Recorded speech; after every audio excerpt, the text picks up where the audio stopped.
Good morning everyone. My name is Ruby Maurya. I am from Future Leader School. And students, today I will teach you about Mahatma Gandhi. Who is Mahatma Gandhi and where he worked and whatever he is. Mahatma Gandhi was born in 1869 in Porbandar, Gujarat. Mahatma Gandhi का जो जन्म था वो पोरबंदर गुजरात में 1869 ईस्वी में हुआ था। और महात्मा गांधी की जो शुरुआती शिक्षा थी वो एक प्राइमरी स्कूल से हुई। फिर वो अपनी आगे की पढ़ाई के लिए विदेश गए। वो अफ्रीका में बैरिस्टर की पढ़ाई करने के लिए गए थे। वहाँ पे उन्होंने बहुत सारी क्रांतियाँ देखी, वहाँ पे लोगों के साथ भेदभाव देखा। उनकी जो शुरुआती जो जर्नी थी वो वहीं से स्टार्ट हुई। एक बार वो ट्रेन में यात्रा कर रहे थे। ट्रेन में यात्रा करते दौरान उन्होंने ये महसूस किया जो अफ्रीकन लोग थे वो कास्ट और क्रीड को लेके बहुत हो रहते थे, जो भी वो क्योंकि वो श्वेत होते थे, और जो इंडियंस थे या अदर लोग थे वो थोड़े कलर कॉम्प्लेक्शन उनका थोड़ा डार्क हुआ करता था, तो उनके साथ भेदभाव करते थे। एक बार महात्मा गांधी जी एक ट्रेन में सफ़र कर रहे थे। उस ट्रेन में सभी जो थे वो गोरे लोग बैठे हुए थे। उनके बीच में एक बार महात्मा गांधी जाके बैठे। महात्मा गांधी जब बैठे तो उन्होंने महात्मा गांधी को चलती ट्रेन से फेंक दिया। इस मूवमेंट ने उन्हें बहुत इफेक्ट किया और जिस टाइम वो इंडिया वापस आए, इंडिया वापस आने के बाद उन्होंने सोचा कि मैं क्यों ना अपने देश के लोगों के लिए और उनके हित के लिए कुछ काम करूं।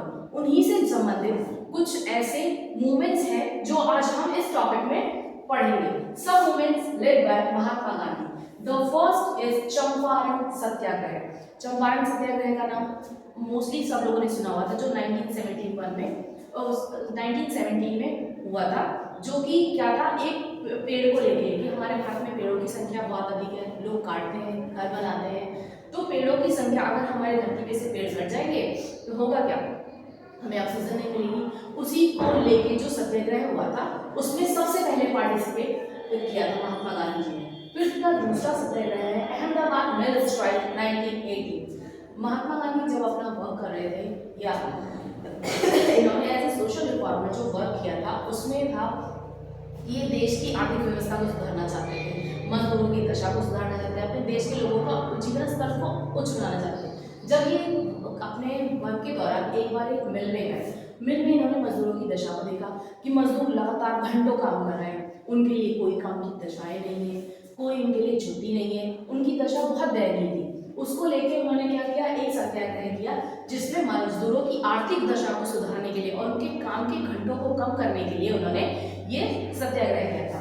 फिर है हमारा खेड़ा सत्याग्रह, जिसे हम एज अ ये कहें कि लैंड सत्याग्रह के नाम से जाना जाता है, क्योंकि जब ब्रिटिश सरकार हमारे देश में थी तो ब्रिटिश सरकार ने क्या किया कि जितने भी हमारी फसलें होती थी उन पे उन्होंने टैक्स लगाए थे।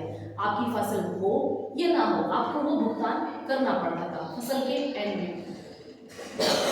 उन्होंने क्या किया था, ब्रिटिश सरकार के सामने ये प्रस्ताव पारित किया और उसके लिए वर्क भी किया कि अगर किसी भी किसान की फसल किसी साल में मारी जाती है या वो उसे उत्पादन नहीं कर पाता तो उसका वो कॉस्ट पे ना करे। फिर है हमारा रॉलेट एक्ट, जो भारत में एक तरह से बहुत ही बड़ी क्रांति का कार्य करता है। जो ये ब्रिटिश सरकार ने रॉलेट एक्ट पास किया था, इसके तहत कोई भी नागरिक स्वतंत्र नहीं था, ना वो प्रेस के सामने जाकर बोल सकता था। अभी हम नॉर्मली गैदरिंग करते हैं, वो गैदरिंग नहीं कर सकते थे कि 4 लोग खड़े हुए बिगर बताए कोई भी पुलिस फोर्स या कुछ भी सिक्योरिटी हमें अपने अंडर में ले सकती थी, हमें कस्टडी कर सकती थी। उसको लेके ये सत्याग्रह हुआ था, जिसका एक उदाहरण है 2 अप्रैल 1999 को जो जालियांवाला बाग हत्याकांड हुआ था, इसी प्रोटेस्ट को लेके हुआ था कि जब हमें इतनी फ्रीडम नहीं है कि हम अपने देश में ही शांति से रह सकें और किसी भी कार्य को कर सकें, उसके विरोध में ये एक्ट हुआ था। फिर है हमारा नॉन कॉपरेशन मूवमेंट 1922।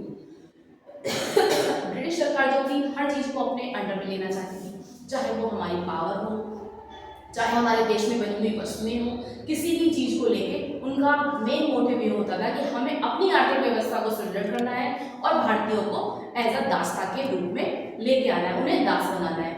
इसी के बहिष्कार को लेके महात्मा गांधी जी ने ये एक्ट पारित किया था, जिसमें क्या किया गया, विदेशी वस्तुओं का बहिष्कार किया गया। हमारे भारत में जो भी लोग कुछ पदों पे आसीन थे उन्होंने क्या किया, इसे अपने पदों से रिजाइन किया, विदेशी वस्तुओं को जगह जगह फूका गया, जिसका परिणाम इस एक्ट में निकल के आएगा। फिर है हमारा सिविल डिसओबीडियंस मूवमेंट इन 1930 में जो सॉल्ट मूवमेंट हुआ था। सॉल्ट मूवमेंट सबको पता है कि गांधी जी ने जो दांडी मार्च किया था ये बहुत ही फेमस था। इन्होंने अपने साथियों के साथ गांधी आश्रम से लेके, जहाँ पे वो साबरमती आश्रम था वहां से लेके दांडी तक मार्च किया था और नमक कानून को तोड़ा था। ये जो क्रांति की इसने हमारे देश में लोगों को आत्मनिर्भर बनाने के प्रति एक बहुत ही जागरूक कार्य किया। फिर है हमारा लास्ट क्विट इंडिया मूवमेंट 1942 में क्विट इंडिया मूवमेंट ने एक तरह से अंग्रेजी सरकार की ताबूत में कील डालने का काम किया। भारत छोड़ो आंदोलन जिसे हम कहते हैं, इसमें गांधी जी का मेन मोटो ये था कि ब्रिटिश सरकार की जड़ों को बिल्कुल खोखला करना ताकि वो भारत को पूरी तरह से स्वतंत्र कर दे। और इसी के लिए गांधी जी ने अपना जो फेमस स्लोगन था वो दिया था, डू और डाई, करो या मरो। या तो आपकी स्थिति ऐसी है या तो आप इस कार्य को करो, नहीं तो आप अंग्रेजों की दास्तां स्वीकार करो। इन सब आंदोलनों को लेकर गांधी जी ने पूरे देश में एक क्रांति मचाई थी।